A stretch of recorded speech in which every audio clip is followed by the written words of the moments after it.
crack it.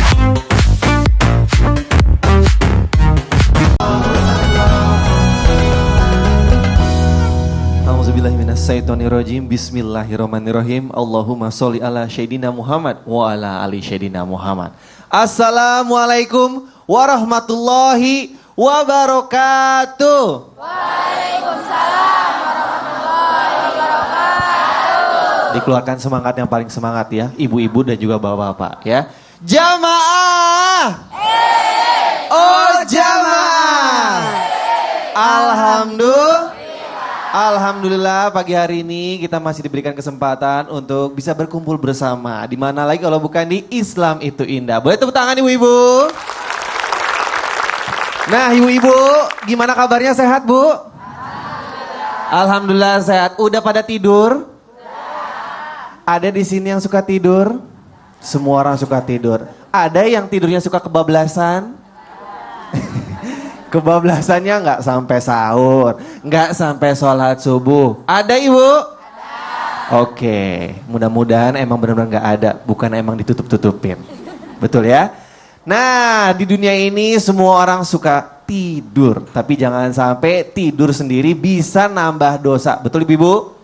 Contoh tadi kebablasan sholat subuh dan lain-lain. Nah, tema kita hari ini adalah tidur, jangan sembarang tidur. Boleh tepuk tangan ibu-ibu?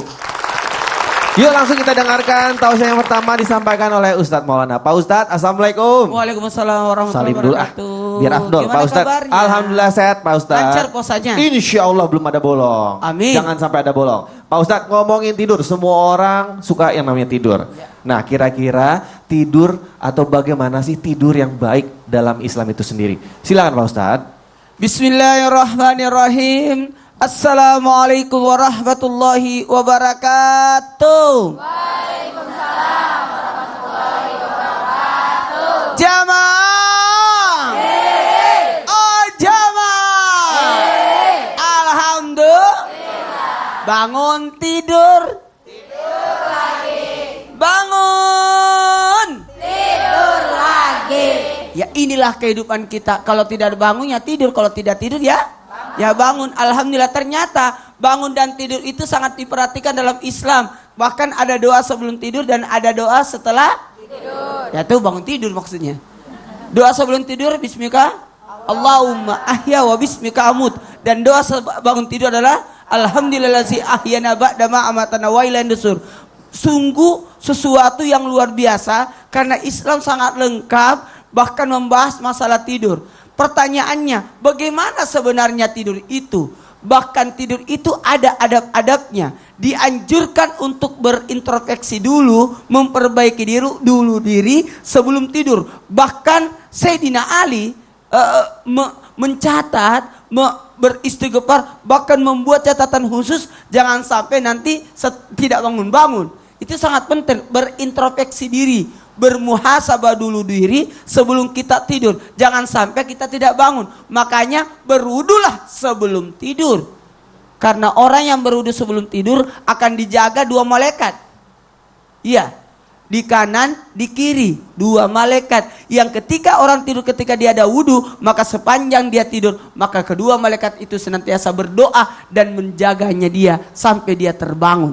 Makanya sebaiknya orang berwudu dulu baru tidur. Terus batal dong wudhu kita kalau kita tidur. Persoalan batal setelah ketika tidur tidak ada masalah. Yang penting kita berwudhu sebelum tidur. Bersentuhan suami istri pasti batal, tidak ada masalah. Jangan beritahu lagi suami, jangan kau sentuh saya tidur, saya ada wudhunya. Tidak boleh begitu. Itu persoalan. Kenapa ibu ketawa? Pasti ini yang tidak mau dilakukan. Tidak mau nanti tidak disentuh suami. Yang ketiga, mengibaskan tempat tidur sebelum tidur. Dikipas-kipas, ambil kain, dikipas-kipas sebelum tidur supaya setan tidak ikut tidur. Maksudnya termasuk bagian itu adalah kuman, penyakit, supaya kita tidak tidur bersama dengan penyakit. Nggak usah gini, hush. Memang biasa begitu. Aku mau tidur. Supaya setan yang ada di situ terbangun. Jamaah. Kan ada memang setan yang mengganggu orang tidur. Al-walahan ketika salat, al-hansab ketika kita berwudu atau bersuci, salambur ketika bekerja, dasin ketika makan, wasnan ketika tidur? Iya, ada. Taubat ketika ditimpa musibah, itu memang ada setannya khusus. Ahwat setannya anak-anak. Ada semua itu kan. Apalagi posisi tidur yang baik adalah miring di sebelah kanan. Apalagi membaca doa sebelum tidur. Bacalah doa sebelum tidur, kemudian usahakan apabila terjadi kegelisahan, perbaiki dulu diri. Makanya jangan sampai kita ada sesuatu yang membahayakan. Contoh, baju warna hitam jangan dipakai kalau tidur. Warna hitam tidak boleh, itu panas. Dan jangan tidur posisi di tempat yang terbuka, nggak ada tutupnya. Kenapa Pak? Kenapa? Enggak, itu kehujanan dah. Nggak ada rasa aman. Dan jangan juga tidur yang ada tiangnya, ada sambungan tiang, sambungan balok. Itu tidak boleh. Dikhawatirkan ada binatang yang bertengger di situ dan mohon maaf, cicak dan sebagainya. Itu sengaja. Itu hati-hati. Itu kotoran-kotoran akan jatuh. Oh iya benar. Dan bahaya juga kalau gempa langsung baloknya. Amin amin. Pak Ustadz jangan sampai dong. Tapi itu diberi kayak semacam antisipasi dari jauh-jauh hari. Ketika orang mau tidur, cari suasana tempat yang aman. Oke. Jangan tidur di depan pintu. Masuk angin Pak Ustadz. Bukan, nanti diinjek. Oh iya. Tepuk tangan buat Pak Ustadz Maulana, terima kasih.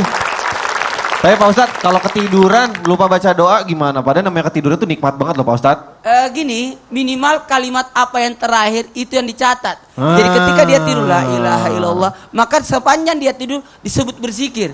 Kalau orang baca pakai handphone baru dia tertidur, maka sepanjang tidurnya bernilai pakai handphone. Tapi kalau baca-bacanya yang Al-Quran Zikirnya. dan lain boleh. Sementara maksudnya. nonton, bahkan TV yang tonton dia, sepanjang dia tidur dinilai orang yang lagi nonton TV. Sebaiknya makanya zikir sebelum tidur. Jadi pada saat zikir-zikir tertidur, maka sepanjang dia tidur, maka digolongkan orang berzikir. Insya Allah. Terima kasih Pak Ustadz ya. Nah, kita sapa dulu ya bintang tamu kita hari ini. Seperti biasa kita selalu punya bintang tamu yang spesial ya. Di sebelah kanan saya ada bintang tamu yang ganteng sekali. Ada Hamas Syahid, tepuk tangan dong. Yang ini Pak Ustadz yang ini. Yang Hamas yang ini. Ya. Hamas ini main film. Ya. Sinetron apa layar lebar? Layar lebar. Layar lebar, terus apa lagi Hafiz Quran. Berapa juz? Alhamdulillah sekarang masuk ke juz 11, jadi 10 juz. 10 juz, Masya Allah. Luar biasa, udah ganteng, pintar baca Al-Quran lagi. Lagi sibuk apa aja Hamas? Sekarang lagi, alhamdulillah lagi ngisi di beberapa tempat, sering ngisi di beberapa tempat sambil... Ngisi apa nih, kenceleng? Bukan, ngisi apa Hamas? ngisi kayak seminar-seminar, talk show Oh, gitu. narasumber? Iya, betul. Wih, luar biasa. Sambil... Bahan apa? Bahas apa biasanya? biasanya sambil sekalian promo film. Oh, sambil promo film betul. juga, luar biasa.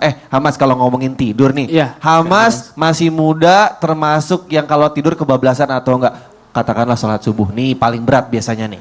Alhamdulillah jarang. Jarang kelewatan. Jarang kelewatan. Kalau jarang berarti masih ada nih satu Masih duanya ada, ya. Pernah, ya betul. Nggak apa-apa lah ya masih muda, tapi diusahakan lebih baik lagi. Betul. Kak. Mas, kalau tidur lebih senang sebelum sebelum tidur selalu doa atau enggak? Alhamdulillah selalu doa. Yakin. Yakin lah, yakin. Biasanya WhatsAppan dulu sama siapa, jadi lupa doa. Ya udah, selamat datang di Islam Itu Indah ya Mas ya. Nanti ngobrol-ngobrol lagi ya. Yuk langsung kita lanjut yuk, dengarkan tausiah berikutnya. Sabar nanti, sekarang kita dengerin dulu nih ya. Teman-teman Nas akan melantunkan sebuah hadis. Seperti apa bunyinya, yuk kita dengarkan. Teman-teman Nas silakan, ini dia.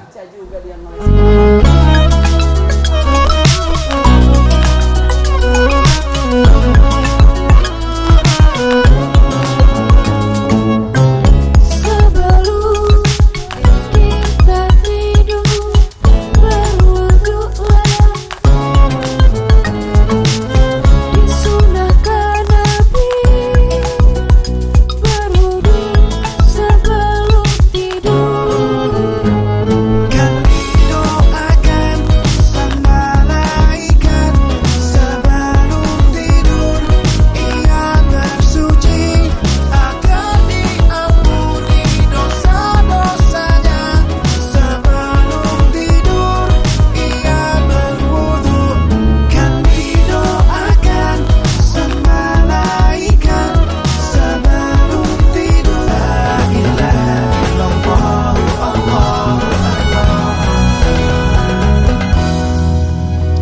para jamaah masih di Islam itu indah. Bagi jamaah yang baru bergabung, tema kita pagi hari ini adalah tidur jangan sembarang tidur. Tadi sedikit sudah dijelaskan oleh Ustadz Maulana, ada yang namanya adab tidur. Lakukan hal-hal yang baik atau hal-hal yang positif sebelum tidur. Betul Pak Ustadz?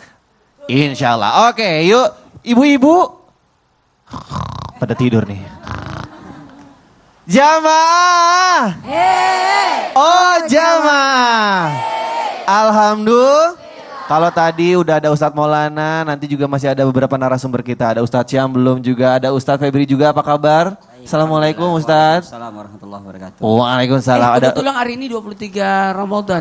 23 Ramadan itu Allah akan memberikan kemuliaan pada malam 23 itu. Amin. Diberikan pahala seperti orang yang beribadah. Dinilai ibadahnya, hadiahnya adalah 1 kota. Masya Allah, insya Satu Allah, kota. amin, amin, amin, amin, amin, ya. Dan nanti juga ada Ustazah Lulung. Ustazah Lulung, assalamualaikum. Waalaikumsalam. Nanti tausiah juga seperti biasa ya. Iya, seperti Nah, yuk kita langsung dengarkan tausiah berikutnya akan disampaikan oleh Ustadz Febri. Silakan, Pak Ustadz. Nanya nih, penyakit apa sih sebenarnya yang bisa disebabkan karena tidur terlalu banyak? Silakan Pak Ustadz. Assalamualaikum warahmatullahi wabarakatuh. Bagaimana ibu-ibu? Sehat? Alhamdulillah. Jadi kalau kita lihat, yang menyebabkan penyakit itu adalah banyak tidur. Ya. Maka dalam satu kisah Imam Bukhari itu pernah menulis hadis menghindari tidur yang banyak dengan mengikat rambutnya di pohon, Bu. Ya. Jadi dia rambutnya sebahu dalam kisahnya. Jadi pada saat dia merawikan hadis, itu rambut diikat. Jadi dia hanya tidur sejenak. Bangun lagi. Ya, tidur lagi sebentar, bangun lagi. Nah, kalau kita seperti itu, pohonnya yang rubuh. Ya, karena ngantuk sekali. Ya. Nah, maka orang yang sering tidur, penyakit yang pertama datang adalah sulit menghafal. Nih, sulit menghafal. Nah, saya pernah mendata di kalangan mahasiswa. Ya, sekalangan mahasiswa saya lihat anak-anak yang berprestasi dengan anak-anak yang IPK-nya 2, alhamdulillah. Ya, atau 1, innalillah. Ya, jadi saya coba mendata. Nah, ternyata anak-anak yang berprestasi di kuliah itu adalah orang yang tidurnya sedikit. Dan yang anehnya nih untuk para jamaah Islam itu indah, yang anehnya yang berprestasi banyakan pada saat itu adalah orang-orang yang non muslim. Ya, jadi beda dengan kita. Kalau Nabi sedikit tidur, kalau kita dikit-dikit tidur. Ya, lihat bantal dikit tidur. Bahkan kadang doa naik mobil juga dijamak menjadi bismika Allahumma ahya wa amut. Karena sekalian dijamak. Ya, jadi tidak aja udah sekalian aja lah Ustadz nanti nyampe sana langsung bangun. Ya, jadi nah disinilah orang yang sering tidur itu sulit menerima ilmu. Ya, sulit menerima ilmu. Nah, makanya kurangin tidur. Nah, yang kedua, orang yang sering tidur, nah tadi dibahas sama Ustadz Maulana, kenapa harus tidur? Kita miring ke kanan, tidak miring ke kiri. Ya, pernah nggak kita menyadari kalau kita miring ke kanan, apa manfaatnya? Nah, orang yang tidur miring ke kiri, saya yakin bangun tidur pasti badannya sakit semuanya. Ya, karena posisi jantung kita itu sebelah kiri, Bu. Dan titik meridian dari jantung itu ada di ketiak. Ya, jadi akhirnya ada di sini. Makanya kalau ini kita tidur sebelah kiri lalu kita lipat tangan kiri kita, maka bangun tidur nafas kita pasti akan terengap-engap dan badan kita sakit semuanya. Ya, karena apa? Jantung tidak bekerja secara maksimal. Nah, maka disinilah Nabi kita menganjurkan untuk terhindar dari salah satu penyakit berbahaya adalah masuknya oksigen ke otak, yang metabolisme di dalam tubuh kita itu adalah kurangi tidur. Ya. Nah, lalu apa lagi? Orang yang banyak tidur, ya, biasanya mudah terserang penyakit lambung. Maka dikatakan dapurmu adalah lambungmu. Maka dilarang sekali habis sahur atau ba'da subuh tidur. Ya, Ibnu Qayyim mengatakan dalam kitabnya, siapa yang tidur ya setelah sahur atau setelah subuh pasti akan menderita penyakit berat. Nah, makanya dianjurkan sahur itu di akhir. Ya, sahur itu di akhir. Makanya jangan sahur itu jam 3 pagi, pasti nanti subuhnya kesiangan karena tidur. Ya, jadi sahur itu di akhir supaya kita bisa sholat subuh berjamaah. Dan dilarang kita langsung tidur. Maka kata Ibnu Qayyim sampai matahari kelihatan. Ya, Ustadz saya ngantuk sekali. Tahan ngantuknya. Buat kegiatan, ibu-ibu misalnya mau tilawah, Ustadz saya sudah tilawah, ya sudah mau masak, yang penting ada kegiatan. Ya, atau jalan pagi. Ya, jadi jangan biasakan tidur pada saat matahari baru keluar atau masih gelap. Ya, pada saat subuh. Ini dilarang. Nanti ada bab yang berikutnya kita akan bahas lebih menarik lagi. Nah, terus apalagi penyakit yang akan datang? Ya, yang pasti adalah kemiskinan. Nah, orang yang banyak tidur ini sulit nanti bisa kaya, Bu. Ya. Karena kata orang kampung itu orang yang sering tidur nanti rezekinya dipatok ayam. Ya kan? Nah, tapi ayam sekarang ayamnya ayam kalkun jadi matoknya gede. Kalau dulu ayamnya ayam kate kecil-kecil, nih sekarang gede langsung hilang. Ya, nah makanya kita dilarang sering tidur. Ya, nah maka dari sinilah saya anjurkan kepada seluruh jamaah, ya, rubah pola hidup kita. Ya, kebutuhan dalam tubuh kita sebenarnya tidur satu malam itu hanya 4 jam, mungkin itu. Terima kasih Ustaz Febri. Ya, Tepuk tangan buat sama-sama. Ustaz Febri. Wah, tuh berarti nggak boleh tuh yang namanya tidur habis sholat subuh. Harus nunggu terang dulu baru boleh tidur. Kata siapa, Bu? Ya, lagi. Kita nggak selesai tadi ngomongnya. Sekarang kita berikan kesempatan kepada bintang tamu kita. Siapa tahu ada nih di benaknya ingin bertanya seputar tidur apa aja deh. Iya Kak Kinos, jadi kan sering nih saya kalau tidur itu rasanya kayak ada yang nindih gitu Kak Kinos. Pak. Tapi nggak ada siapa-siapa gitu. Jadi rasanya tuh mata itu berat banget buat dibuka. Ini bahasanya apa sih Pak Ustadz? Rep-repan. Rep-repan. Itu beneran. Rep-repan. Rep-repan. Ya itu karena apa ya Kak Kinos? Rep-rep. Rep-rep. Iya. Kira-kira gimana Pak Ustadz? Ada 3. Orang tidur itu akan dikuasai oleh 3. Yang pertama, Allah yang menguasai tidurnya karena Allah membuat tidur dan mendatangkan mimpi-mimpi yang baik. Nah, ini tidak akan, insya Allah tidak akan ketindihan, bahkan terjaga. Yang kedua, tidur yang diganggu oleh syaitan. Setan-setan inilah yang bermain. Dan yang ketiga, karena reaksi tubuh. Reaksi tubuhnya, contoh makanya dilarang memakai baju yang ketat pada waktu tidur. Yang longgar-longgar saja, jangan pakai bahan yang tebal, jangan sampai, mohon maaf ya, yang ibaratnya mengganggu posisi tubuh. Ternyata ada orang karena reaksi tubuhnya yang menyebabkan seperti itu. Ternyata di rumahnya lagi kebakaran. Atau Asap ternyata dong, Pak dia Ustadz. bangun ketindihan lemari. Aduh. Saya pernah TV berat saya tuh. jatuh Pak di sini.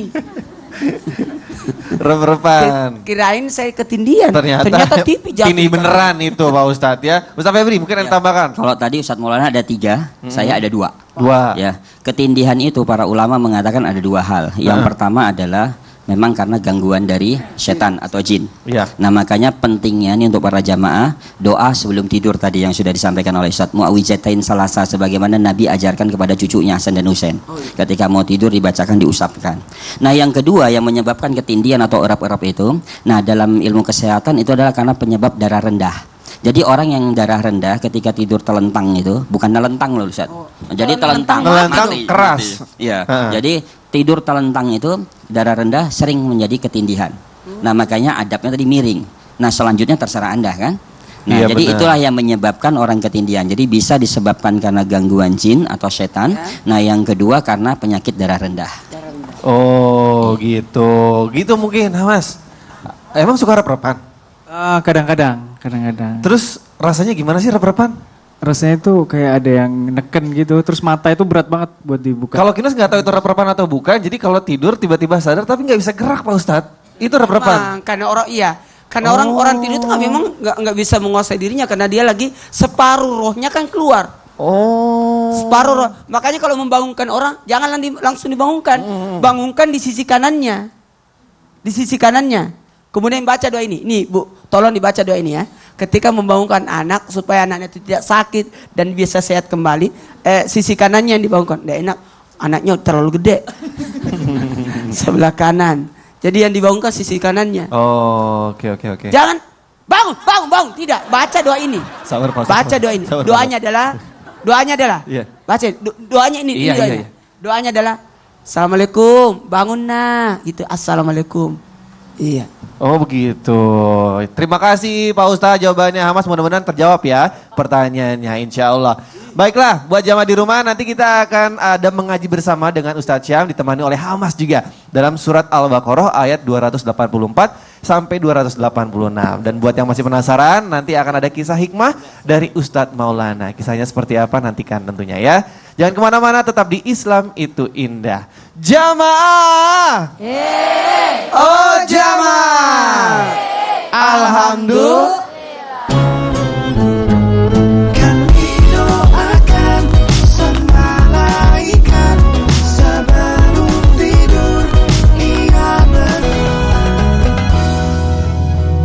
Masih di Islam itu indah. Jamaah. Oh jamaah.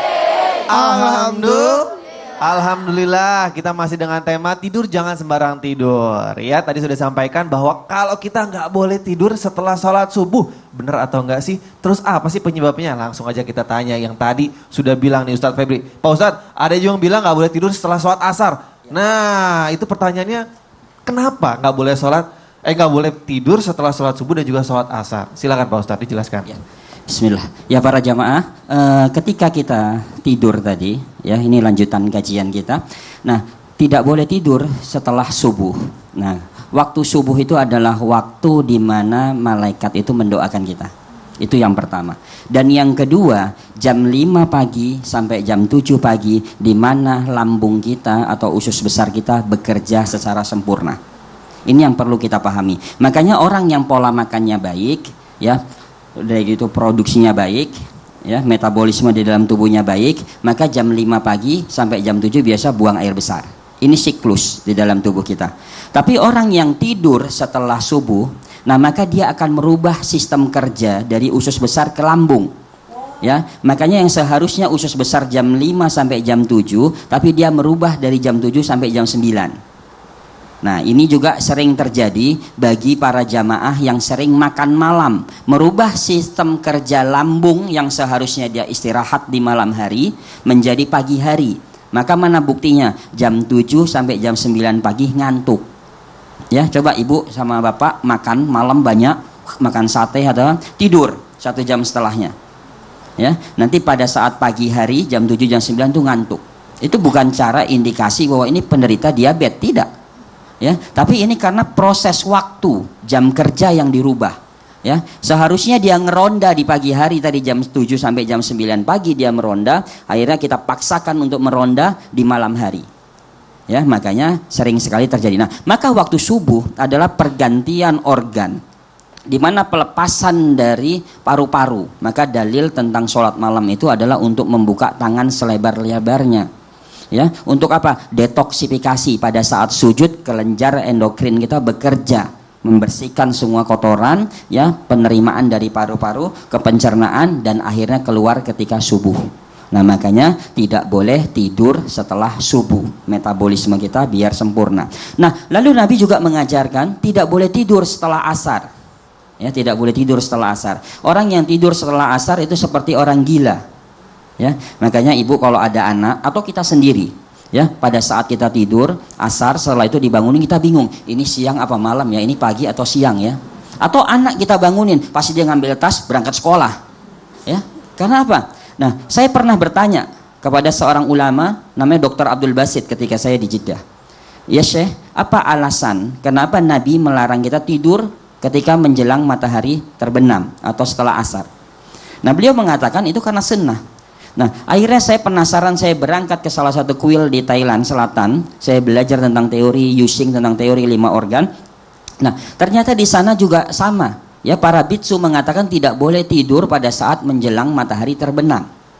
Nah, lalu saya tanya, ya Syekh, apa alasan Anda? Kenapa semua orang pada saat jam segini itu suruh belajar? Suruh menghafal segala macam. Nah, dia mengatakan, kalau Anda mau terhindar dari penyakit ginjal, maka jangan tidur setelah asar karena pada saat menjelang matahari terbenam, karena mereka nggak ngerti asar, ya. Nah, karena pada saat menjelang matahari terbenam di sana ginjal bekerja sempurna, sumsum tulang belakang diproduksi, Ya Bu ya, makanya sumsum tulang belakang diproduksi, dia masuk oksigen ke otak, makanya orang yang tidur pada saat asar biasa pas dibangunin linglung. Ya, ini yang harus kita jaga. Nah, waktu asar adalah waktu yang tepat untuk menghafal. Ya, waktu asar adalah keutamaan waktu selain dari sepertiga malam untuk belajar. Karena sumsum tulang belakang diproduksi, itulah yang punya daya hafal yang kuat. Kalau tidak percaya, coba anak-anak kita ya nonton film setelah asar itu lebih cepat nangkepnya dibandingkan nonton film jam 8 malam. Ya. Nah, kalau tidak percaya lagi, ibu beli film yang sedih, tonton ketika asar, ba'da asar, itu nangisnya bisa senangis-nangisnya. Karena apa? Ginjal mempengaruhi kesedihan. Ya. Nah, tapi ibu nonton jam 8 malam itu beda. Ya, makanya disitulah dianjurkan ada doa pagi dan petang. Ya, Rasulullah SAW menganjurkan kepada kita membaca doa penjagaan pagi dan petang karena itu adalah waktu-waktu yang sangat luar biasa. Ya, sekali lagi kita tidak boleh tidur setelah subuh dan tidak boleh tidur setelah asar. Oh, pantesan. Pak Ustadz sini aja Pak Ya. Ustadz. Ternyata ibu-ibu suka nonton telenovela sore-sore karena begitu ya. Karena sedih terus ya. Biar nangis. dapat. Suka nonton telenovela nggak Bu? Ah masa sih? Nah sekarang kita akan berikan kesempatan untuk salah satu jamaah kita yang ada di rumah. Sudah mengirimkan via email. Kita mohon bantuan Ustadz Maulana, Ustadz Syam dan juga Ustazah Lulung untuk ke tengah. Siapa tahu bisa memberikan solusi yang dibutuhkan oleh beliau. Yuk langsung kita telepon. Halo, Assalamualaikum. Halo, Assalamualaikum. Halo, assalamualaikum. Waalaikumsalam warahmatullahi wabarakatuh. Ini di sini ada Rizky Kinos nih bersama narasumber. Silakan mau berbagi apa, insya Allah akan dikasih solusinya. Silakan. Iya, gini Pak Ustadz, Ibu Ustazah. Ibu saya sudah lama meninggal sekitar 1 tahun yang lalu. Dan baru di Ramadan ini saya memimpikan beliau. Saya mau tanya, benar nggak sih Pak Ustadz kalau kita ketemu orang yang meninggal, berarti roh kita benar-benar ketemu sama roh orang tersebut? Oh, tuh mungkin boleh dimulai dari Ustazah Lulung. Jadi yang nggak tahu ada hubungannya atau enggak sama bulan Ramadan ini baru pertama kali ketemu sama di mimpi mungkin ya sama orang yang udah lama meninggalkan terlebih dahulu. Oke, jadi kalau kita bermimpi dengan orang yang sudah meninggalkan kita, Bu, mungkin ketemu sama orang tua kita yang udah nggak ada, ketemu mungkin anak kita yang dulu pernah keguguran atau memang meninggal ketika masih kecil. Ini di dalam surat Az-Zumar dinyatakan ayat 42 bahwasanya bisa saja itu terjadi. Karena apa? Karena yang namanya orang ketika wafat itu kan ada 2 macam. Ada Allah angkat rohnya itu dan Allah tahan. Ya kan? Dan Allah angkat rohnya tapi Allah balikin kembali. Siapa yang Allah tahan? Yang Allah tahan adalah orang ketika wafat benar-benar innalillahi wa inna ilaihi rajiun. Tapi kemudian dalam ayat itu juga Allah ambil nyawa seseorang, nanti Allah yursili, Allah kirimkan kembali, yaitu ketika kita tidur. Nah, pendapat ulama, salah seorangnya adalah Imam Nawawi mengatakan, disitulah dalilnya bahwasanya bisa saja roh kita ketika diangkat itu bertemu dengan berjumpa roh-roh orang yang sudah wafat. Hanya bedanya ya, ketika kita melihat saudara kita yang ada dalam mimpi, ketika dia ngobrolnya lancar, ngobrol gitu loh, bahkan mungkin gerumpi ya, nah itu bukan dia. Itu adalah jin menyerupai keluarga kita. Tapi kalau kita bermimpi hanya melihat dia sekedar tersenyum, tapi kita paham, ya ini ngomongnya ini, tapi dia nggak ngomong. Itu menurut para ulama, dialah roh yang sebenar-benarnya. Jadi menurut ulama bisa saja itu seperti itu ya. Jadi mudah-mudahan kita bisa membedain ya. Membedain mana jin, mana emang kita lagi kangen gitu. Baik, terima kasih Ustazah. Ustaz Syam, silakan. Dan juga di surah Al-Isra Allah jelaskan wa yas'alunaka 'anir ruh qulir ruhu min amri rabbi wa ma utitu min ilmin illa qalila. Dan ketika umatmu bertanya, hambaku bertanya kepadamu Muhammad tentang ruh, maka kulir ruh min amri rabbi, bahwasanya masalah ruh ini adalah benar-benar urusannya Tuhan, adalah rahasia Tuhan yang benar-benar yang gaib. Wa ma utitu min ilmin illa qalila, dan tidak diberikan pengetahuan kecuali sedikit bagi manusia. Jadi sedikit sekali pengetahuan kita. Jadi kalau bicara tentang yang begitu selalu berbicara tentang kemungkinan pendapat ulama seperti itu. Iya. Gitu mungkin Mbak, mungkin bisa diterima insya Allah. Ada tanggapan atau mungkin ada tambahkan? Iya, tapi rasanya tuh nyata banget gitu Pak Ustadz. Rasanya real banget nih Pak Ustadz. Kita lah yang menghadirkan tentang adanya orang tua yang dihadirkan karena rasa rindu kita. Itu mungkin juga reaksi. Betul tadi yang dikatakan Ustazah Lulung bahwa itu adalah permainan jin. Hanya dua manusia, ada dua nabi yang tidak akan mungkin setan menyerupainya, yakni Nabi besar Muhammad SAW dan Nabi Haider.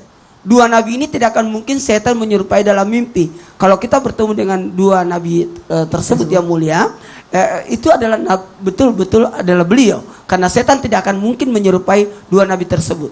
Selebihnya yang lain bisa saja jadi permainan. Tapi atau bisa jadi kita karena kerasa kangen rindu kita lah yang menghadirkan. Ya, karena selalu dibayangkan habis nonton film pasti isi film itu masuk dalam mimpi kita. Sama aja karena kita terlalu kangen sehingga dihadirkan. Dan bisa jadi betul yang tadi dijelaskan oleh Ustaz Lulung itu dalam kitabnya Imam Nawawi disebutkan bahwa betul bertemu dengan roh tapi yang berbicara dan tidak berbicara itu jadi perbedaannya. Ada yang mau tambahkan mungkin Ustaz Febri? Ya, baik. Tadi saya melurus ini, menambah sedikit saja. Nah, dalam kitab tentang Ibnu Sirin itu adalah seorang ulama yang bisa menafsirkan mimpi. Nah, ini unik sekali. Nah, di sini memang dikatakan bahwa ada korina. Korina itu adalah setiap manusia baru lahir itu ada pendamping, jin pendamping. Nah, lalu para sahabat bertanya kepada Rasulullah, di mana mereka ya Rasulullah? Hammah yang membisikkan. Nah, korina ini satu dari golongan jin dan satu dari golongan malaikat. Ya, nah yang dari golongan jin ini tidak masuk Islam. Nah, maka dialah yang sering memfitnah dan sering mengelabui manusia. Jadi seolah-olah orang tua kita datang ya dalam mimpi nanti harus memberikan sedekah ini, sedekah itu. Nah, ini hati-hati. Ya, hati-hati sekali untuk masalah mimpi. Nah, tadi tepat sekali Ustadz Maulana menyampaikan tentang mimpi bertemu dengan Rasulullah itu benar. Sama dengan mimpi sepertiga malam itu adalah mimpi dari kenabian. Tapi syaratnya satu, orang yang dari paginya sampai malam tidak berbohong. Ya, dan begitu juga mimpi ketemu Rasulullah benar. Tapi orang itu harus tahu ciri-ciri dari Rasulullah sendiri. Jadi sehingga jin tidak bisa menyerupai dia. Mungkin itu. Gitu mungkin Mbak, bisa diterima ya jawabannya, mudah-mudahan menjadi solusi ya. Lebih hati-hati lagi kalau isi mimpinya positif atau bagus disyukuri. Kalau misalnya kurang bagus, coba tanya-tanya sama orang yang lebih mengerti ya. Iya, baik. Terima kasih mau berbagi sama-sama. Waalaikumsalam warahmatullahi wabarakatuh. Terima kasih nih buat jawabannya para narasumber. Sekarang kita tanya yuk langsung kisah hikmah dari Ustadz Maulana seperti apa. Pak Ustadz? Ya. Kira-kira tentang apa Pak Ustadz? Kisah pemuda. Kisah pemuda. Pemuda. Pemuda. Silakan Pak Ustadz, silakan. Di dalam Al-Quran di juz 15, di surah ke-18, ada surah yang sangat menarik. Surah Ashabul Kahfi, para penghuni goa. Ada apa dengan para penghuni goa? Ternyata penghuni goa yang dimaksud ini adalah Ashabul Kahfi, atau yang sangat masyhur kisahnya bukan hanya di kalangan orang muslim, karena ada surah yang membahasnya. Ternyata orang Yahudi pun tahu, bahkan pernah bertanya kepada Nabi, menguji Nabi dengan pertanyaan, tahukah kamu kisah Ashabul Kahfi? Tahukah kamu kisah Ashabul Kahfi? Nabi terdiam. Kami akan percaya padamu, akan beriman pada agamamu jikalau kamu bisa menjawab pertanyaan kami. Ceritakan kepada kami tentang Ashabul Kahfi. 15 hari kemudian turunlah surah ini yang menjelaskan tentang Ashabul Kahfi. Ashabul Kahfi adalah 7 pemuda yang tidur 309 tahun. Tidak ada yang tidak mungkin bagi Allah. 7 pemuda ini bersama dengan anjingnya tertidur 309 tahun. Al-Walhan, maaf. Nama-nama pemuda ini banyak redaksinya. Muksalminan, Tamlihan, Martunis, Nununis, Sununis, Saribunis, Palyaktatiunis. 7 pemuda ini, Muksalminan, Tamlihan, Martunis, Nununis, Sununis, Saribunis, Palyaktatiunis. Ke-7 pemuda ini yang hidup di zaman dahulu pemerintahan Raja Rom yang sangat zalim pada saat itu, bersama dengan anjingnya ikut tertidur. namanya Kitmir. Ada yang mengatakan Rayyan. Yang jelas yang masyhur adalah Kitmir. Kitmir anjingnya ikut tertidur 309 tahun. Apa yang terjadi? Di masa pemerintahan itu raja kafir ini sangat zalim. Sampai ketujuh pemuda ini kayak anak muda zaman sekarang yang mau demo tapi susah. Tapi dia memberontak. Ini salah pemerintahan ini. Ini tidak benar dengan agama ini. Aku mau menyendiri. Ayo kita keluar dari daerah ini. Maka ketujuh pemuda ini sepakat untuk meninggalkan tempat itu. Di perjalanan mereka mampir masuk ke dalam goa bersama dengan anjing yang mengikuti mereka. Mereka masuk di dalam goa dan tertidur di dalam goa, dan Allah jaga ketujuh pemuda ini. Dijaga dari binatang, dijaga dari setan, dijaga dari gangguan. Bahkan raja yang mencari ketujuh pemuda ini pun tidak mendapatkannya. Cari di goa-goa, cari di gunung-gunung, di lembah-lembah. Ternyata tujuh pemuda ini Allah selamatkan dari penguasa yang zalim. Diselamatkan. Sampai tertidur 309 tahun. Bergantilah, berganti zaman, berganti waktu. Alhamdulillah, pemuda ini terbangun. Hah? Kita tidur berapa lama ya? Seharian, karena kita capek, sembunyi. Kita lapar. Makanan yang mereka bawa mulai membatu. Ayo, satu orang diutus untuk pergi ke pasar. Ketika dia ke pasar, dia belanja, dia kaget. Ini kota ini kok beda. Pada saat belanja, kaget penjualnya. Ini uang zaman dahulu. 300 tahun pernah dipakai uang ini. Kamu dapat uang ini dari mana? Kau dapat harta karun dari mana? Tidak, ini uang kami bawa kemarin. Ini uang saya. Ini sudah tidak digunakan lagi. Ini 300 tahun yang lalu digunakan uang ini. Kamu pasti mendapatkan harta karun. Ayo. Maka didatangilah. Aku benar. Aku ada teman-teman. Ada 6 orang di sana. Maka didatangilah. Ternyata ketujuh pemuda ini jadi bahan pembicaraan. Ini pasti anak muda ini hidup 300 tahun yang lalu. Maka raja pada saat itu adalah raja beriman. Mengumpulkan mereka dan lalu mencari pembelajaran dari 7 pemuda tersebut. Akhirnya walhasil ketujuh pemuda ini ditawarkan untuk tinggal bersama dengan mereka. Tapi ketujuh pemuda ini hanya memberikan nasihat tentang keimanan. Kemudian 7 pemuda ini berkata, aku dengan orang-orang yang kami cintai sudah tidak ada lagi. Bangunan-bangunan yang kami pernah ingat sudah tidak ada lagi. Satu permintaan kami ingin sholat.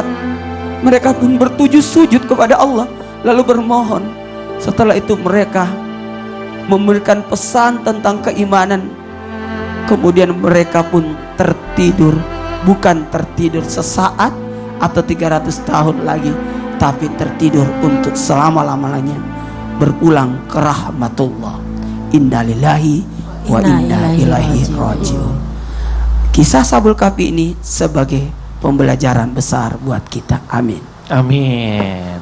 Kalau secara logika nggak masuk akal ya Pak Ustadz, tidur 309 tahun. Tapi kalau menurut Allah nggak ada yang nggak mungkin. Ya, bahkan ada Nabi Uzair juga tidur 100 tahun. Masya Allah, luar biasa. Boleh tepuk tangan buat Pak Ustadz Maulana. Terima kasih Pak Ustadz. Kisah hikmahnya luar biasa sekali ya. Sekali lagi mudah-mudahan bisa menjadi pembelajaran. Yuk, seperti janji kami sebelumnya, kita akan membaca Al-Quran bersama-sama. Ya, akan dipimpin oleh Ustadz Syam dan ditemani oleh Mas Hamas juga bintang tamu kita hari ini. Silakan mungkin ke tengah. Ayo. Akan membacakan surat Al-Baqarah ayat 284 sampai 285. Karena sekarang waktunya untuk segmen Yuk Baca Quran.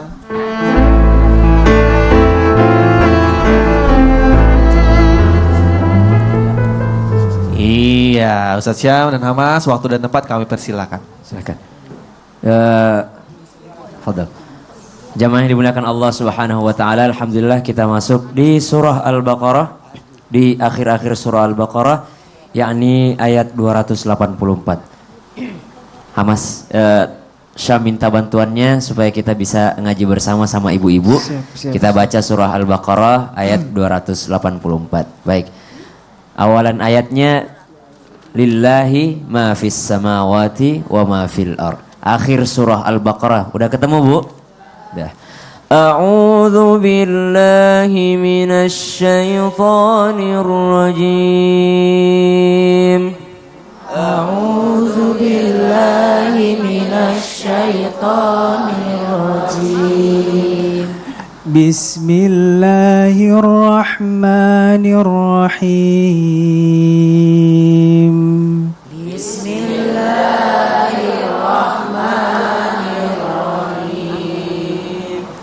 Lillahi ma fis samawati wa ma fil ard. Lillahi ma fis samawati wa ma fil ard.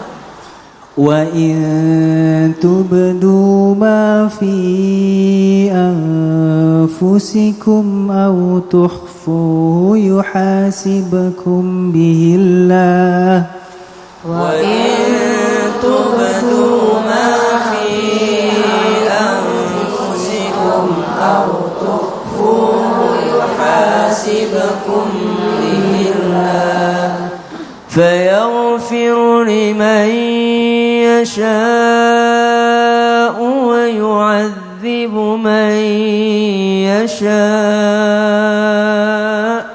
فيغفر لمن يشاء ويعذب من يشاء والله على كل شيء قدير والله على كل شيء قدير آمن الرسول بما أنزل إليه من ربه والمؤمنون آمن الرسول بما أنزل إليه من ربه والمؤمنون كل آمن بالله وملائكته وكتبه ورسله كل آمن بالله وملائكته وكتبه ورسله لا نفرق بين أحد من رسله لا نفرق بين أحد من رسله وقالوا سمعنا وأطعنا غفرانك ربنا وإليك المصير وقالوا سمعنا وأطعنا غفرانك ربنا وإليك المصير صدق الله العظيم صدق الله العظيم. Alhamdulillah, jazakallah khairan katsira. Hamas, indah sekali ya Bu ya bacaannya. Dan kita akan lanjutkan kembali bacaan kita setelah ini di ayat Al-Baqarah ayat 286 atau di ayat terakhirnya surah Al-Baqarah. Dan insya Allah masih banyak lagi ilmu-ilmu yang akan kita dapatkan hari ini di tema kita yang sangat menarik ini. Jamaah, oh jamaah, alhamdulillah.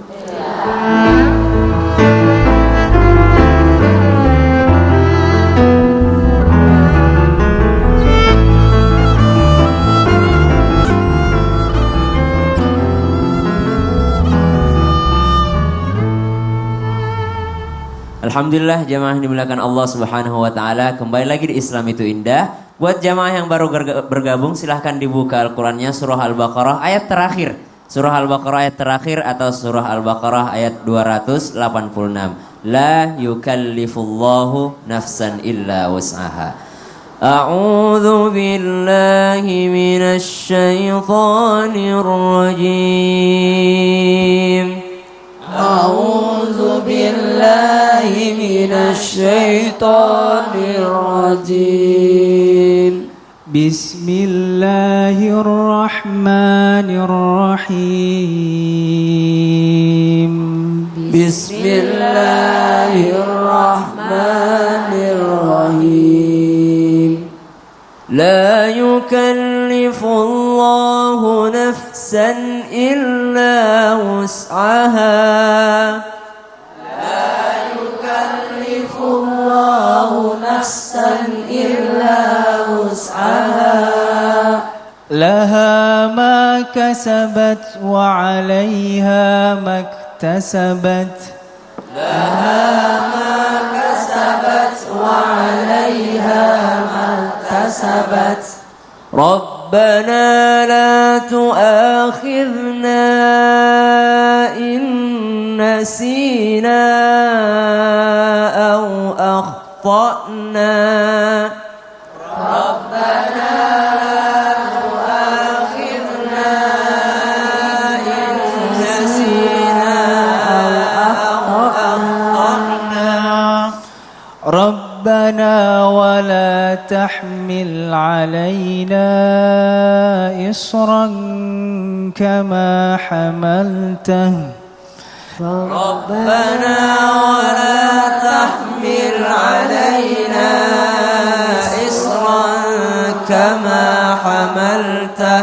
إصرا كما حملته على الذين من قبلنا إصرا كما حملته على الذين من قبلنا ربنا ولا تحملنا ما لا طاقة لنا به ربنا ولا تحملنا ما لا طاقة لنا به واعف عنا واعف عنا واغفر لنا واغفر لنا وارحمنا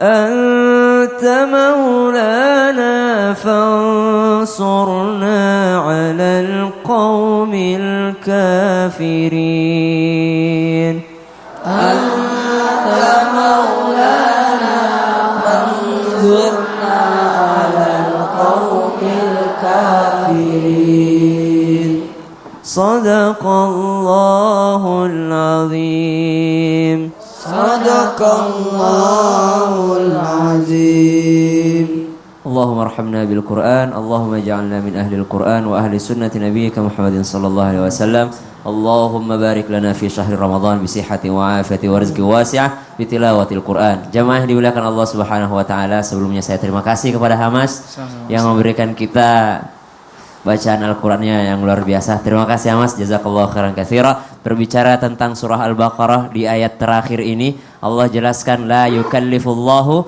nafsan illa wus'aha, dan Allah tidak menimpakan suatu masalah, tidak memberikan beban terhadap manusia di luar dari batas kemampuannya. Jadi kalau sebelum Allah kasih kita masalah, Allah sudah tahu kemampuan kita. Oh, dia bisa mencahin masalahnya, berarti saya kasih masalah seperti ini. Oh, dia bisa kalau dia kerja segini jamnya. Jadi manusia memang sudah cukup waktu tidur yang Allah berikan kepadanya. Tidak mungkin Allah kasih dia pekerjaan yang tidak memungkinkan dia untuk tidur. Makanya kalau ada orang yang memaksakan dirinya, memaksakan kehendaknya, inilah orang-orang yang memang keluar daripada fitrahnya Allah. Jadi nggak boleh juga kalau kerja terus, gitu kan? Nggak boleh juga kalau usaha terus nggak ada tidurnya, gitu kan? Terima kasih ya Mas.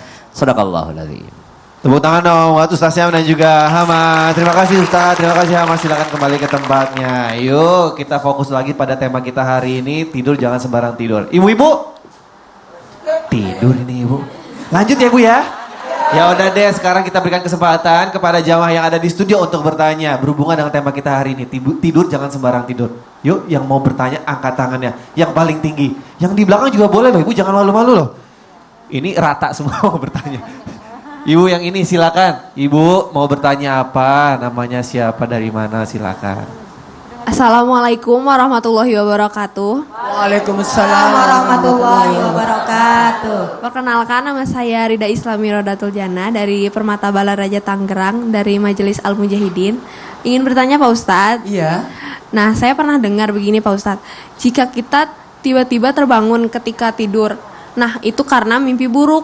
Nah itu tuh harus meludah ke arah kiri Pak. Apakah itu benar Pak Ustadz? Dan gimana itu Pak? Ya, ya begitu. Bener gak tuh Pak Ustadz? Berbicara tentang adab-adab ketika kita bermimpi buruk. Semalam aku mimpi buruk sekali. Bapak dipancing dikit nggak bisa langsung longgar nih sekrupnya. Murnya Ketika dikencengin kita dulu. mimpi buruk langsung bertaus meludah ke kiri. Itu benar, tapi ludahnya itu maksudnya pelampiasan bahwa ini mimpi dari setan. Hush, maaf ya Pak. Itu hanya sekedar jangan bukan berarti betul-betul meludah. Cuma kalau istrinya ada di kiri atau suaminya di kiri, bilang setan yang marah itu. Jadi hanya sekedar perumpamaan. Waktu saya diajarin di pesantren, hanya sekedar. Seakan-akan perumpamaan ini dari setan. Kemudian berudu, berzikir, salat, lalu merubah posisi tidur. Dan semua mimpi buruk tidak boleh diceritakan. Tidak boleh diceritakan mimpi buruk. Sama istri atau suami sendiri? Siapapun. Kalaupun harus menceritakan, carilah orang-orang yang bisa mengertikan mimpi. Kalau engkau menceritakan mimpi burukmu kepada orang yang iri hati padamu, dia berkata, rasain. Jadi menimbulkan kebencian dan sebagainya. Iya. Makanya jangan marah sama suami atau sama istri. Misalnya tanya mimpi apa sih semalam sampai begitunya, terus nggak mau cerita, udah gitu marah. Ada Pak Ustadz, harus kinos. Mengerti ternyata nggak, bukan kalau kinos ya. Jangan marah karena memang tidak boleh menceritakan mimpi kepada orang lain, termasuk kepada orang yang dicintai. Gitu ya Mbak ya. Mudah-mudahan iya, jangan dilepeh ke kiri. Ada mbaknya. Kasih ya. Iya, makasih pertanyaannya Mbak. Iya, Oke sama-sama. ya. Terima kasih Pak Ustadz. Sama-sama. Ibu-ibu lanjut ya tausiahnya ya. Yuk, tausiah berikutnya akan disampaikan oleh Ustadz Febri nih. Pak Ustadz Febri, gimana agar cepat tidur ala Tibun Nabawi. Dan nanti juga akan dilanjutkan oleh tausiah dari Ustazah Lulung.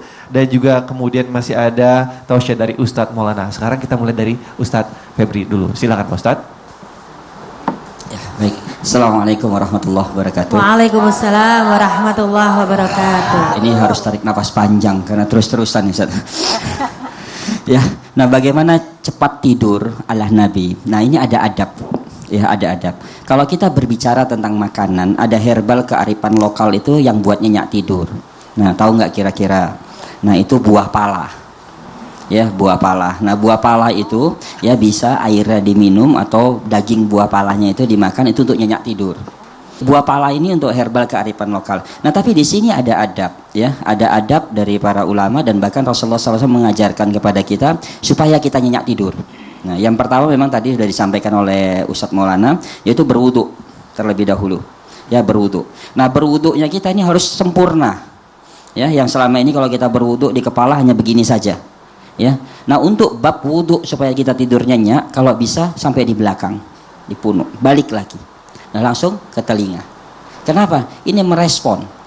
Ya, punuk kita adalah terusan dari lambung. Ya, jadi pada saat malam hari, kalau bisa juga setiap waktu sholat seperti itu wudhunya. Tapi ini supaya nyenyak tidur, bisa seperti itu. Ya, ditarik karena ini adalah titik terusan dari lambung. Jadi pada saat tidur, titik lambung sudah direspon untuk memperingati bahwa pimpinan kita mau tidur. Jadi siap-siap, ya, siap-siap organ harus bekerja, tidak ada sisa makanan di dalam. Nah itu yang pertama. Nah yang kedua, setelah berwudu, kalau bisa sholat sunnah witir. Ya, ini kebiasaan para sahabat. Ya sholat sunnah witir. Sehingga nanti pada saat bangun dari tidur tidak perlu sholat sunnah witir lagi ketika sholat tahajud. Ya, nah lalu membaca mu'awijatain salasa. Al-Ikhlas, Al-Falak, An-Nas ditiupkan, diusapkan ke seluruh tubuh sesampainya tangan kita. Sampainya tangan kita. Jadi kepada anak juga begitu. Bahkan Nabi menganjurkan meniupkan di mulut, di telinga, di mata, ya, ditiupkan semuanya karena sesungguhnya pada saat kita tidur sesungguhnya setan berada dalam dua lubang hidung kita. Maka masukkanlah air ke hidung atau kita tiupkan sehingga dia keluar. Nah, yang terpenting lagi adalah sebelum tidur pada saat kita membaca doa itu senyum sama badan kita. Ya. Nah, Ustadz pernah ngalamin sebelum tidur marah dulu, itu pasti sakit semuanya badannya. Ya. Jadi ketika mau tidur, kita senyum, maka disuruh mengikhlaskan semua permasalahan-permasalahan yang menimpa kita. Ya, misalnya ibu ada kesal sama si fulan atau si fulana, ya ikhlaskan ketika mau tidur biar tidak stres. Jadi pada saat tidur nanti nyenyak. Ya, nyenyak mau tidurnya. Nah, makanya Atibun Nabawi, pengobatan cara Nabi mengatur adab. Ya, jadi kalau bisa mau tidur tadi sudah senyum, nah sudah menghitung perbuatan dosa kita pada pagi sampai malam, melepaskan semuanya. Nah, kalau bisa sampai menangis ketika kita menghitung. Nah, maka ada satu penelitian di salah satu university di Amerika ditanganin oleh dokter spesialis mata, ya, bahwa orang yang menangis ya dengan kepasrahan dan memaafkan saudaranya, dia akan merespon seluruh organ di dalam tubuhnya sehingga dia nyenyak untuk tidur. Ya, dan penyakit-penyakit secara fisiknya itu bangun dari tidur dia fresh, segar. Tapi ketika dia mau tidur, berantem misalnya suami istri berantem atau berantem sama pacar, dia berantem, kesal, bangun dari tidur pasti sakit semuanya badannya. Ya, coba ibu berdoa mau tidur ya sambil menangis, bangun tidur itu seperti ada energi baru. Ya, ini untuk para jamaah. Kalau tidak bisa menangis, paksakan diri kita menangis karena kekerasan hati kita. Itu yang kata Nabi. Ya, dianjurkan. Maka para sahabat itu selalu menangis. Ya, jadi kalau mau tidur, biar aja kata suami, kok kamu sekarang semenjak ikut di Islam itu indah, kok jadi tukang nangis? Nggak apa-apa. Wanita dalam setahun itu menangis 77 kali. Laki-laki dalam setahun menangis 17 kali. Maka jarang wanita kena infeksi pada usus besarnya. Tapi laki-laki sering kena infeksi pada usus besarnya karena tidak pernah menangis atau jarang menangis. Nah, sekarang Bapak pulang dari sini nangis terus, Pak. Ya, biar sehat insya Allah. Ya, mungkin itu, Kinos. Silakan dilanjutkan Ustazah. Ya, terima kasih Kakak Kinos. Subhanallah ya, jadi ternyata Islam itu indah, Islam itu hebat. Karena apa? Jangankan masalah makan, minum, kehidupan sehari-hari, bahkan masalah tidur aja udah diatur oleh Allah Subhanahu Wa Taala. Benar nggak Bu? Benar. Ibu tidur kalau membaca doa nyenyak nggak Bu? Ibu, Bapak kalau tidur ngiler nggak? Kalau saya sih nggak pernah ngiler ya, ngeliat orang kaya, punya mobil ya, punya segala macam. Saya cuman ngiler kalau saya tidur doang. Ya. Baik pemirsa, Islam itu indah yang dirahmati Allah. Jadi bagaimana sih batasan muhrim untuk kita tidur bersama? Karena ini kalau pengalaman Bunda di pesantren tuh ya, memang batasan muhrim itu bagaimana? Ada dua hal ya pemirsa. Boleh kita tidur bareng-bareng sesama perempuan kalau, dan juga tidak boleh kalau. Nggak boleh kalau apa? Di dalam salah satu hadis riwayat Muslim dinyatakan, la yanzurul rajul auratul rajul. La yanzurul mar'ah auratul mar'ah. Janganlah seorang laki-laki melihat aurat laki-laki. Dan jangan juga seorang wanita melihat aurat wanita. Dan janganlah kalian ini laki dengan laki tidur berdua dengan satu selimut, atau perempuan dengan perempuan tidur dengan satu selimut. Kenapa ya? Tak takutnya pada berebutan. Tarik sana, tarik sini, kasihan yang satu kedinginan. Nah, itu intermezzo ya. Jadi dalam hadis ini menyatakan apa? Bahwasanya dikhawatirkan, apalagi dalam tafsir Ibnu Katsir dinyatakan satu selimut di sini berdua adalah ketika dua-duanya dalam keadaan tidak berpakaian. Dalam hadis lain dinyatakan dalam kitab Bukhari ya, kitab Fathul Bari, dan ketika kalian tidur ya, bangun tidur itu adabnya sebagai wanita ataupun laki-laki itu langsung cuci tangan. Karena dalam hadis Nabi Rasul menyatakan kita nggak tahu ketika kita tidur tangan kita berada di mana. Benar nggak? Ibu waktu tidur tangannya kemana? Gitu-gitu kan macam-macam ya. Ya kan namanya juga tidur, kan orang nggak ngerti, nggak paham. Itu ya, jadi yang pertama tidak boleh kalau dia satu selimut berdua, itu hadis riwayat Muslim. Tidak boleh ketika mereka tidur dalam keadaan tidak berpakaian. Boleh kalau, nah ini masalahnya, kita berada mungkin dalam satu pendidikan, mungkin di salah satu pondok pesantren atau penginapan, kita tidur harus ternyata bareng-bareng karena mungkin kamar nggak cukup, itu namanya darurat. Boleh, itu pun harus berpakaian. Kalau nggak berpakaian nanti masuk angin Bu. Ini saya lihat juga ibu-ibu udah mulai gitu ya. Dingin nggak Bu di sini? Dingin ya. Nanti insya Allah bisa berangkat ke Eropa ya. Kita belajar dingin-dingin di sini ya. Amin ya robbal alamin. Jadi ternyata di dalam Al-Quran pun dinyatakan dalam surat An-Nur ya. Dicatat pemirsa ayat 58 sampai 59 ya. Di situ nyatakan bahwasanya walaupun kita murim, walaupun ibu sama anak, walaupun bapak ya sama anak, walaupun suami istri, tetap ketika masuk kamar orang tua harus tahu ada 3 aurat. Salah sa'auratin 3 aurat. Dimana ketika kita masuk harus izin seorang anak ke kamar orang tuanya. 3 aurat itu kapan? Pertama ketika waktu sholat subuh. Kan kita nggak tahu, ntar anaknya langsung nyelonong masuk ya kan, orang tuanya masih buka baju ya. Jadi itu ketika waktu orang akan tidur atau istirahat kembali. Kedua, ketika waktu zuhur. Nah, Ibu suka tidur siang nggak? Tidur siang itu sunnah Nabi loh Bu. Para pemirsa, tidur siang itu sunnah Nabi. Kenapa? Tapi jangan kelamaan ya kan. Tidur siang terbangunnya maghrib di bulan Ramadan. Wah, repot juga kalau kayak begitu. Dan yang ketiga, aurat itu adalah pada saat setelah sholat isya. Nah, jadi ternyata dari mulai kita ketuk pintu, mau tidur, maka dalam ajaran Islam ya, kita itu kalau bisa bismillah ya, berdoa punya rumah yang luas. Jadi kalau anaknya 10, kamarnya 10. Jadi dia tidak akan melihat aurat masing-masing. Jadi tidurnya juga enak. Karena apa? Tadi ada kisah dari Al-Ustadz bahwasanya ada yang tidur 309 tahun. Subhanallah. Terima kasih banyak Gitu. Ustaz. Terima Tepuk kasih, tangan dulu untuk Ustazah. Ustazah Lulu, luar biasa. Kita cari hikmah di balik tidur. Bagaimana agar kita senantiasa mendapat pahala dan menghindarkan dosa meskipun dalam keadaan tertidur. Lihat waktu tidurnya. Jangan tidur di waktu yang haram. Kok ada waktu yang diharamkan tertidur? Ada. Ketika dikhawatirkan kalau dia tertidur, dia tidak akan dapat sholat fardu. Tidur ketika jelang sholat fardu itu haram tidur, karena dikhawatirkan sholat fardunya akan tertinggal. Begadang sampai malam, sampai menjelang subuh dia baru tidur, otomatis dia tidak akan sholat subuh.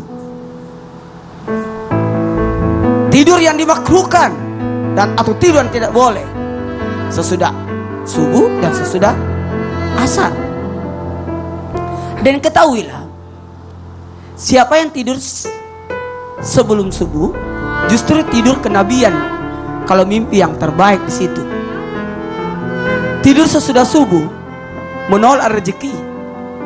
Tidur tengah hari sebelum duhur sekitar jam 10 tidurnya Imam Al-Ghazali supaya kuat untuk salat, kuat untuk ibadah, aktivitas selanjutnya. Tidur sesudah duhur membesarkan badan, mempercepat pertumbuhan. Saya dulu waktu kecil jarang tidur siang, makanya kecil. Tidur sesudah asar merusak otak.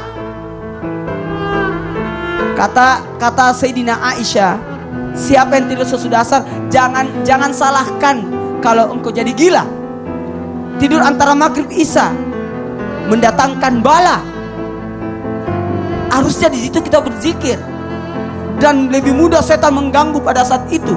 Dan tidur sesudah isya mendatangkan air liur, karena nyenyak dan tidur sesudah isya. Semakin cepat engkau tidur sesudah isya, semakin besar pahalanya. Semakin telat engkau tidur sesudah isya, semakin kurang pahalamu. Maka kalau mau tidurnya berpahala, lakukan 5 hal ini. Yang pertama, niatkan yang terbaik. Innamal a'malu binniyat. Bisa jadi tidurnya orang berilmu itu lebih baik daripada salatnya orang tidak berilmu. Kenapa? Karena tidurnya orang berilmu, dia niatnya baik. Aku niatnya tidur supaya saya bangunnya kuat untuk tahajud. Yang kedua, motivasi tidurnya apa? Untuk apa dia tidur? Untuk apa? Untuk kesehatan. Orang sakit sebaiknya tidur, karena di saat itu kita ada yang namanya pengobatan. Kemudian lakukan adab-adab tidur yang sesuai sunnah Nabi. Bahkan tadi terima kasih banyak 2 hafiz kita sudah membacakan 2 ayat terakhir surah Al-Baqarah. Itu adalah alarm kita buat bangun. Makanya disunatkan untuk membaca 2 ayat terakhir sesudah salat isya, supaya kita dibangunkan lagi sesuai dengan yang kita harapkan. Terhindar dari mimpi-mimpi buruk kalau kita baca 2 ayat terakhir surat Al-Baqarah tadi. Apalagi saat dan waktu yang tepat. Cari waktu yang tepat. Cocok gak aku tidur? Kalau memang kamu dikhawatirkan, jangan tidur di saat waktu yang tidak tepat tadi. Kemudian tidak dilandasi dengan kemalasan. Entar tidur, entar. Mohon maaf, orang terlalu banyak tidur